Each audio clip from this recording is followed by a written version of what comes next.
Hello students, আমি উদ্যোগী হওঁ আহা পাঠটিৰ দ্বিতীয় খণ্ডটি আগবঢ়াবলৈ ওলাইছো তোমালোকৰ আগত। যিসকলে প্ৰথম খণ্ডটো চোৱা নাই এই ভিডিঅ'টোৰ ডেসক্ৰিপচন লিংকত গৈ লৈ পেলাই প্ৰথম খণ্ডটো চাই সেই খণ্ডটোৰ প্ৰশ্ন উত্তৰখিনি তোমালোকে লিখি লৈ বা মনত ৰাখি এই খণ্ডটো চাব পাৰিবা। যিসকলে সেই খণ্ডটোৰ প্ৰশ্ন উত্তৰসমূহ লিখিলা তোমালোকে এতিয়া দ্বিতীয় খণ্ডটোৰ প্ৰশ্ন উত্তৰখিনি লিখি লোৱা আৰু প্ৰয়োজন হলে স্ক্ৰিনশ্বট লৈ ল'বা তোমালোকে। তেন্তে আহা দেৰি নকৰি আমি দ্বিতীয় খণ্ডটো আৰম্ভ কৰো। প্ৰথম খণ্ডটো আমি 7 নম্বৰ প্ৰশ্নলৈকে এৰিছিলো। এতিয়া আমি 8 নম্বৰ চমুটুকাৰ পৰা আৰম্ভ কৰিম।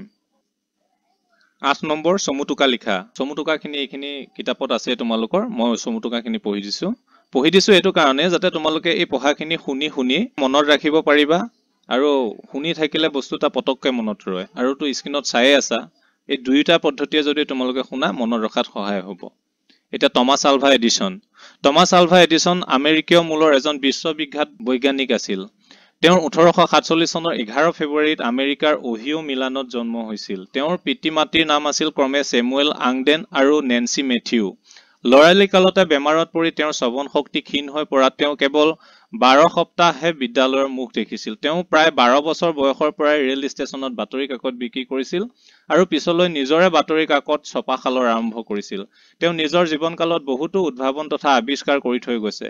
তেওঁ সৰ্বপ্ৰথম বৈদ্যুতিক যন্ত্ৰ, ইউনিভাৰ্সেল ষ্টক প্ৰিন্টাৰ, গ্ৰামোফোন, ফোনোগ্ৰাফ আদিৰ দৰে বহুতো সা-সঁজুলি উদ্ভাৱন কৰিছিল। কিন্তু তেওঁৰ সৰ্ববৃহৎ উদ্ভাৱনটো আছিল বৈদ্যুতিক বাল্ব, যিয়ে তেওঁ সমগ্ৰ বিশ্বতে প্ৰসিদ্ধ কৰি তুলিছিল। এই জনা মহান বিজ্ঞানীৰ 1931 চনত আমেৰিকাৰ নিউ জাৰ্চিৰ ৱেষ্ট অৰেঞ্জত দেহাৱসান ঘটিছিল। দ্বিতীয়তে আছে ৰাদাৰফোৰ্ড। ৰাদাৰফোৰ্ডৰ সম্পূৰ্ণ নাম আছিল আৰ্নেষ্ট ৰাদাৰফোৰ্ড। তেওঁ এজন প্ৰসিদ্ধ ৰসায়নবিদ তথা পদাৰ্থবিদ আছিল।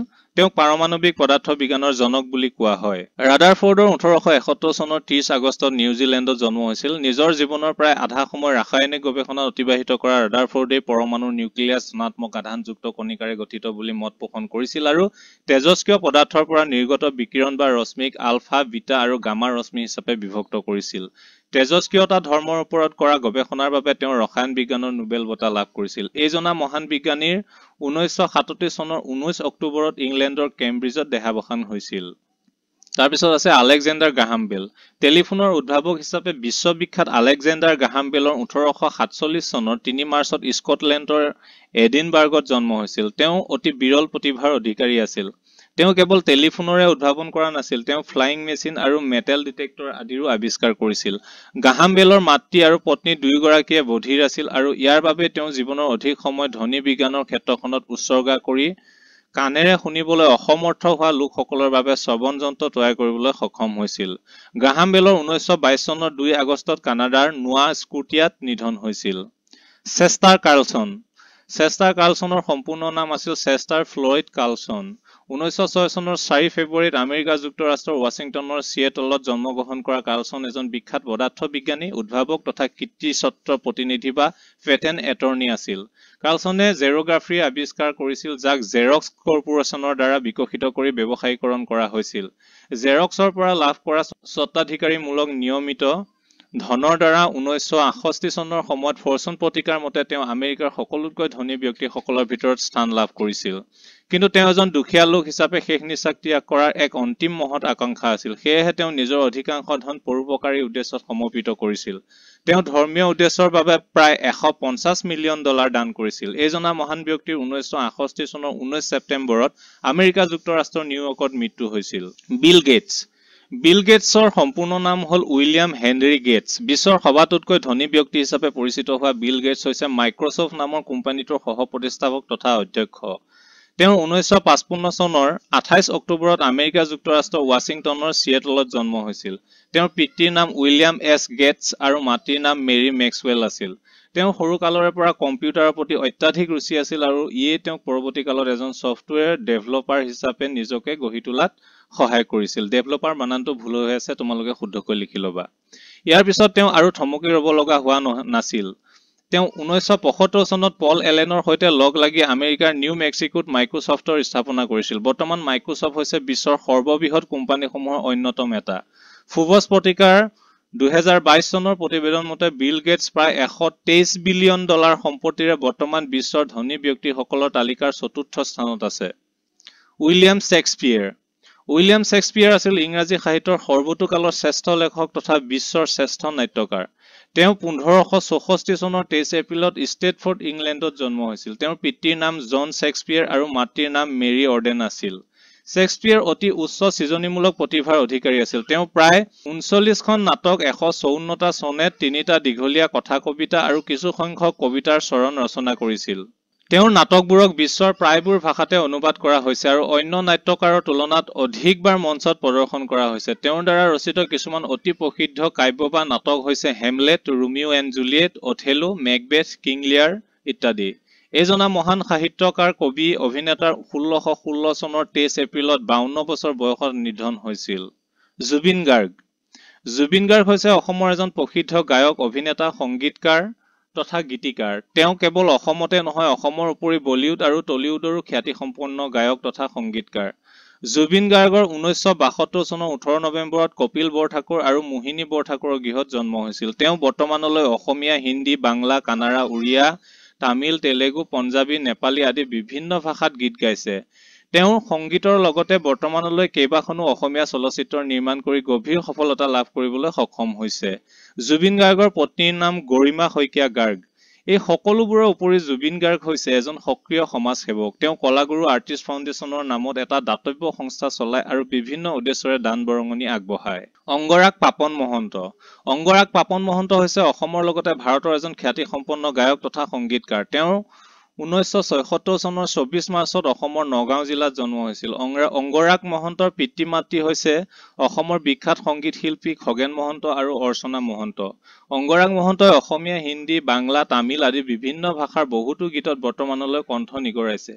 তেওঁৰ দ্য ইষ্ট ইণ্ডিয়া কোম্পানী নামৰ এটা লোকসংগীতৰ সৈতে ৰক সংগীতৰ সংযোজনেৰে সৃষ্ট সংগীত গোষ্ঠী আছে। স্নিগ্ধ জোনাক নামৰ এলবামটোৰে নিজৰ সাংগীতিক জীৱনৰ আৰম্ভ কৰা অংগৰাগ পাপন মহন্ত বৰ্তমান যুৱ প্ৰজন্মৰ মাজত অতি জনপ্ৰিয়। তেওঁৰ কেইবাটাও গীতে ৰাষ্ট্ৰীয় পৰ্যায়ত সুনাম কঢ়িয়াবলৈ সক্ষম হৈছে। তেওঁৰ পত্নীৰ নাম হ'ল শ্বেতা মিশ্ৰ। ভাষা বিষয়ক। 9 নম্বৰ সমাৰ্থক শব্দ লিখা। উত্তৰ শব্দ সমাৰ্থক শব্দ।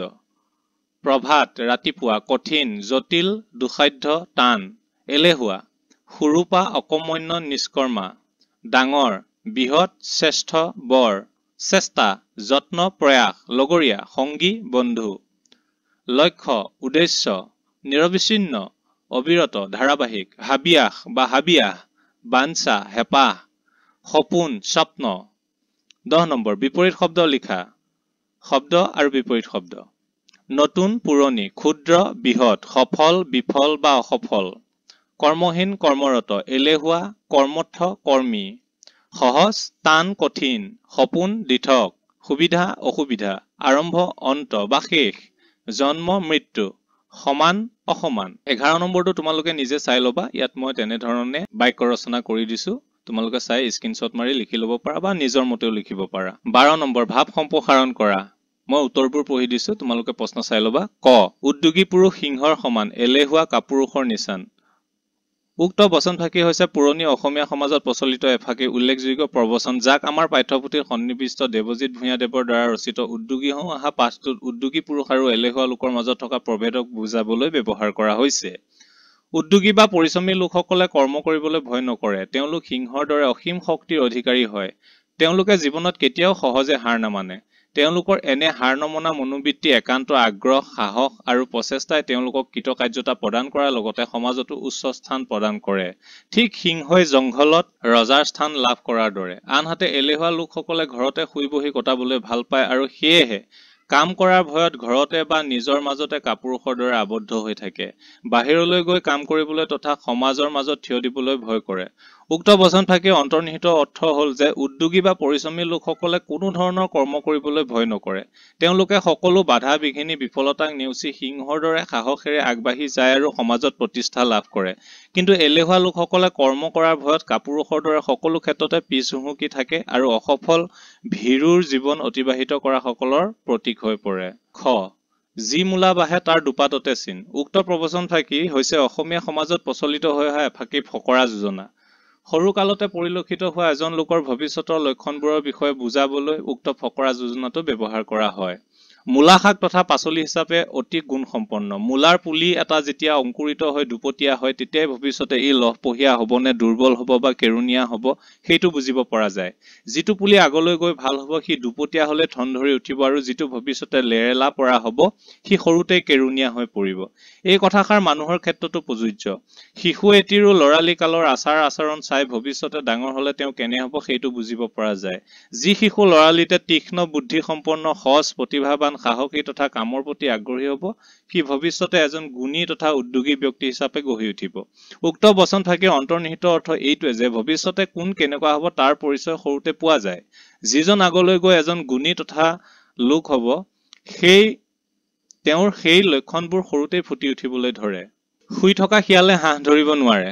উক্ত কথাষাৰি হৈছে অসমীয়া সমাজত প্ৰচলিত হৈ অহা এষাৰি ফকৰা যোজনা যাৰ দ্বাৰা এলেহুৱা লোকে যে জীৱনত সফলতা লাভ কৰিব নোৱাৰে তাক বুজোৱা হয়। শিয়ালে হাঁহ কুকুৰা খাবলৈ ভাল পায়, কিন্তু হাঁহ কুকুৰা ধৰিবলৈ বিভিন্ন বুদ্ধি খটুৱাৰ লগতে যথেষ্ট পৰিশ্ৰম কৰিবলগীয়া হয়। পৰিশ্ৰম নকৰাকৈ থাকিলে হাঁহ কুকুৰা আহি নিজে নিজে শিয়ালৰ কাষ নাপায়। মানুহৰ ক্ষেত্ৰতো ঠিক একেই হয়। মানুহে শ্ৰম কষ্ট নকৰিলে বিচৰা বস্তুটো কেতিয়াও লাভ কৰিব নোৱাৰে। পৰিশ্ৰম কষ্ট উদ্যোগে মানুহক উন্নতি প্ৰতিষ্ঠা সুখ প্ৰতিপত্তি সকলো প্ৰদান কৰে, কিন্তু এলাহ অকৰ্মণ্যতা মানুহক অধোন্নতিৰ দিশে লৈ যায় আৰু উদ্গতিবিহীন জীৱনে তেনেই অৰ্থহীন। উক্ত কথাষাৰ অন্তৰ্নিহিত অৰ্থটো হৈছে এই যে পৰিশ্ৰম নকৰিলে মানুহে কেতিয়াও নিজৰ বাঞ্ছিত ফল লাভ নকৰে, জীৱনৰ উন্নতি কৰিব নোৱাৰে। জীৱনত সফল হ'বলৈ এলাহ ত্যাগ কৰি পৰিশ্ৰম কৰিবই লাগিব। শ্ৰমেই হৈছে উন্নতিৰ মূল মন্ত্ৰ। 13 নম্বৰ, লিংগ পৰিৱৰ্তন কৰা। শিক্ষক শিক্ষয়িত্ৰী, ছাৰ বাইদেউ, ছাত্ৰ ছাত্ৰী, পুৰুষ মহিলা, বন্ধু বান্ধৱী। অতিৰিক্ত প্ৰশ্ন উত্তৰ। এক অতি চমু প্ৰশ্ন উত্তৰ। ক উদ্যোগী হওঁ পাঠটোৰ লেখক কোন? উত্তৰ দেৱজিৎ ভূঞা। খ লেখকে এজন উদ্যোগী আৰু কৰ্মহীন নিবনুৱাৰ মাজত থকা ক্ষুদ্ৰ ব্যৱধানটো কি বুলি কৈছে? উত্তৰ এলাহ। গ ইলেক্ট্ৰিক বাল্ব বা বৈদ্যুতিক বাল্ব কোনে আৱিষ্কাৰ কৰিছিল? উত্তৰ টমাছ আলভা এডিছনে। নাৰায়ণ মূৰ্তিক তেওঁৰ পত্নীয়ে ইনফোচিছ কোম্পানী আৰম্ভ কৰিবলৈ কিমান টকা দিছিল? উত্তৰ 10,000 টকা। উঙ ৰিলায়েন্স কমাৰ্চিয়েল কৰ্পোৰেচনৰ প্ৰতিষ্ঠাপক কোন আছিল? উত্তৰ ধীৰুভাই আম্বানী। প্ৰথম ষ্টিভ জবছৰ মতে সফল আৰু বিফল উদ্যোগী এজনৰ মাজত থকা প্ৰধান ব্যৱধানটো কি? উত্তৰ ধৈৰ্যশীলতা।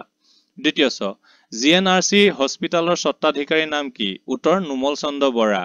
বৰ্গীয় জ উদ্যোগীসকলক প্ৰশিক্ষণ দিবৰ বাবে ভাৰত চৰকাৰে প্ৰতিখন ৰাজ্যতে কোনটো সংস্থাৰ শাখা স্থাপন কৰিছে? উত্তৰ ইণ্ডিয়ান ইনষ্টিটিউট অৱ এণ্টাৰপ্ৰিনিয়ৰশ্বিপ, চমুকৈ IIE। জ উদ্যোগীসকলক মূলধন কাৰিকৰী প্ৰশিক্ষণ আদি প্ৰদান কৰিবলৈ চৰকাৰে কোনখন আঁচনিৰ ব্যৱস্থা কৰিছে? উত্তৰ ষ্টাৰ্টআপ ইণ্ডিয়া। নিয় দেৱজিৎ ভূঞাৰ ক'ত জন্ম হৈছিল? উত্তৰ তেজপুৰৰ মিছন চাৰিআলিত। 2 নম্বৰ চমু প্ৰশ্ন উত্তৰ। ক উইলিয়াম শ্বেক্সপিয়েৰে মানুহৰ ভাগ্য সম্পৰ্কে কি কৈছিল?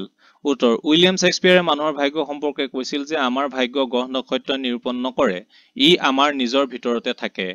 খ ধীৰুভাই আম্বানীয়ে পেট্ৰল পাম্পৰ চাকৰি বাদ দি কেনেকৈ আৰু কি ব্যৱসায় আৰম্ভ কৰিছিল? উত্তৰ ধীৰুভাই আম্বানীয়ে পেট্ৰল পাম্পৰ চাকৰি বাদ দি মুম্বাইত কাপোৰৰ ব্যৱসায় আৰম্ভ কৰিছিল। তেওঁ মুম্বাইৰ এটা 350 বৰ্গ ফুটৰ কোঠাত এখন টেবুল, 3খন চকী আৰু টেলিফোনেৰে এই ব্যৱসায় আৰম্ভ কৰিছিল।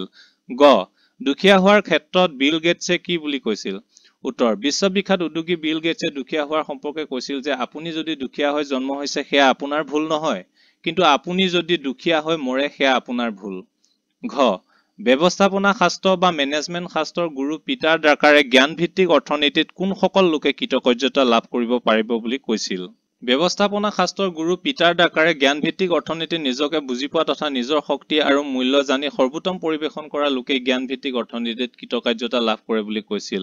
উঙ ছাত্ৰ ছাত্ৰীসকলক কিয় উদ্যোগী হিচাপে নিজকে গঢ়ি তুলিবলৈ মানসিকভাৱে প্ৰস্তুত হ'বলৈ কোৱা হৈছে? উত্তৰ বৰ্তমান সময়ত যিদৰে দিনে দিনে জনসংখ্যাৰ বৃদ্ধি হৈ গৈ আছে তেনে অৱস্থাত প্ৰতি 10জন লোকৰ মাজৰ মাত্ৰ এজনেহে চৰকাৰী চাকৰি লাভ কৰিব আৰু কিছু সংখ্যকে বেচৰকাৰী খণ্ডত চাকৰি পাব। গতিকে বাকী থকা সকলৰ প্ৰায়খিনিয়ে উদ্যোগী হিচাপে নিজকে গঢ়ি তুলিব লাগিব। সেয়েহে ছাত্ৰ ছাত্ৰীসকলে পঢ়ি থকা সময়ৰ পৰাই নিজকে তাৰ বাবে মানসিকভাৱে প্ৰস্তুত কৰিব লাগিব। প্ৰথম উদ্যোগী হৈ অহা পাঠটোৰ মূল উদ্দেশ্য কি? উত্তৰ উদ্যোগী হৈ অহা পাঠটোৰ মূল উদ্দেশ্য হ'ল ছাত্ৰ ছাত্ৰীসকলক এগৰাকী সফল উদ্যোগী হ'বলৈ তেওঁলোক কেনে গুণৰ অধিকাৰী হ'ব লাগিব, কি কৰিব লাগিব তাৰ ধাৰণা প্ৰদান কৰা। দ্বিতীয় উদ্যোগী হবলৈ বিচৰাসকলৰ বাবে প্ৰশিক্ষণৰ কিবা ব্যৱস্থা আছেনে বুলি সোধা নিশামণিৰ প্ৰশ্নৰ উত্তৰত শিক্ষকজনে কি কৈছিল?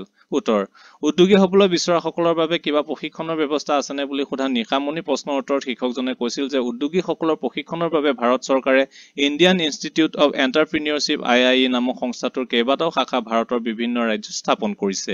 ইয়াৰ লগতে উদ্যোগীসকলক ব্যৱসায় তথা উদ্যোগ আৰম্ভ কৰিবলৈ মূলধন, কাৰিকৰী সহায় প্ৰদান কৰিবলৈ ষ্টাৰ্টআপ আঁচনিৰ প্ৰৱৰ্তন কৰিছে। ৩ নম্বৰ, তলত দিয়া উক্তিসমূহ কাৰ কাৰ উল্লেখ কৰা? ক. আমাৰ ভাগ্য গ্ৰহ নক্ষত্ৰই নিৰূপণ নকৰে, ই আমাৰ নিজৰ ভিতৰত থাকে। উত্তৰ: উইলিয়াম শ্বেক্সপিয়াৰ। খ.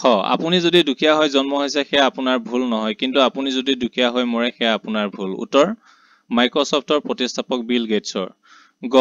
নতুন ধাৰণা বা চিন্তাৰ ওপৰত কাৰো একাধিপত্য নাই। ডাঙৰকৈ ভাবা, খৰতকীয়াকৈ ভাবা, আনতকৈ আগতীয়াকৈ ভাবা। কোনে কৈছিল? ধীৰুভাই আম্বানীয়ে কৈছিল। ঘ. মই বিফল হোৱা নাই, মাত্ৰ বুজিলো যে 10,000 ধৰণে ই কাম নকৰে। উত্তৰ: টমাছ আলভা এডিছনে কৈছিল। 5 নম্বৰ, ব্যাখ্যা কৰা। ভুকুতে কল নপকে। উত্তৰ: উক্ত বচনফাকি হৈছে আমাৰ অসমীয়া সমাজত প্ৰচলিত হৈ অহা এটা ফকৰা যোজনা। কল এবিধ পুষ্টিকৰ ফল। পুষ্টিকৰ ফল বুলি আমি যদি এটা কেঁচা কলক খাবৰ নিমিত্তে তুৰন্তে পকাবলৈ ভুকিয়াবলৈ ধৰো, সি নপকে। তাক পকিবলৈ নিৰ্দিষ্ট সময় লাগিব। সি লাহে লাহেহে পকিব। ঠিক একেদৰে যিকোনো কামৰ ক্ষেত্ৰতো একেটা কথাই খাটে। মানুহে কোনো কাম এটা হঠাতে কৰি কৃতকাৰ্য হ'ব নোৱাৰে। তাত বিসংগতিয়ে দেখা দিব পাৰে। কাম এটা একাগ্ৰ মনেৰে নিৰন্তৰভাৱে কৰি গৈ থাকিব লাগিব আৰু ফলাফলৰ বাবে ধৈৰ্য সহকাৰে অপেক্ষা কৰিব লাগিব। সকলো ক্ষেত্ৰতে সময়, ধৈৰ্য, একাগ্ৰতা আৰু কৰ্ম কৰাৰ হেঁপাহ লাগে। অৰ্থাৎ উক্ত কথাষাৰিৰ অন্তৰ্নিহিত অৰ্থ হৈছে যে যিকোনো কাম সম্পূৰ্ণ কৰিবলৈ সময় লাগে। কথাষাৰ জানি ধৈৰ্যৰে একাগ্ৰভাৱে আগবাঢ়িলেহে কৃতকাৰ্য হ'ব পৰা যায়। খ. মন কৰিলে চন, বাকৰি মাটিতে ধন। উক্ত প্ৰবচনফাকি হৈছে আমাৰ অসমীয়া সমাজত প্ৰচলিত হৈ অহা এফাকি ফকৰা যোজনা। মন হৈছে সকলো কামৰ হেঁপাহ, উৎসাহ, প্ৰেৰণা আৰু সাহসৰ মূল। সকলো কাম নিৰ্ভৰ কৰে মনৰ দৃঢ়তাৰ ওপৰত। উৎসাহ আৰু কৰ্ম কৰাৰ ইচ্ছা কৰিলে অসাধাৰণ কাম এটাও সম্ভৱ কৰিব পৰা যায়। আৰু মন নাথাকিলে সকলো সাধন থকাৰ পিছতো কোনো কাম সম্ভৱ হৈ নুঠে। মন কৰিলে মানুহে চন পৰি থকা বাকৰি মাটিতো লহপহীয়া শস্য উৎপাদন কৰিব পাৰে আৰু তাৰ পৰা লাভৱান হ'ব পাৰে। মন কৰিলে কামত মনোযোগ আহে আৰু মনোযোগ আহিলে মনৰ জোৰত অসম্ভৱ কামো সম্ভৱ হৈ উঠে। অৰ্থাৎ বচনফাকিৰ অন্তৰ্নিহিত অৰ্থ হৈছে যে কোনো কাৰ্যই অসাধ্য নহয়, কেৱল তাক সমাধা কৰিবলৈ মনৰ ইচ্ছা আৰু উৎসাহৰ প্ৰয়োজন। একান্ত মনে যত্ন সহকাৰে কাৰ্য কৰি গ'লে সফলতা লাভ কৰাটো নিশ্চিত। ইমানেই আছিল উদ্যোগী হৈ অহা পাঠটিৰ প্ৰশ্ন উত্তৰ। তোমালোকে আন চেপ্টাৰসমূহৰ প্ৰশ্ন উত্তৰৰ বাবে আমাৰ চেনেলটো চেক কৰিবা। আমি প্লেলিষ্ট বনাই থৈছো, সেই প্লেলিষ্টত তোমালোকে চেক কৰিব পাৰিবা। চেনেলটো ছাবস্ক্ৰাইব কৰিলে তোমালোকে ডেইলি আপডেট পাই থাকিবা। আজিলৈ সামৰিছো, ধন্যবাদ।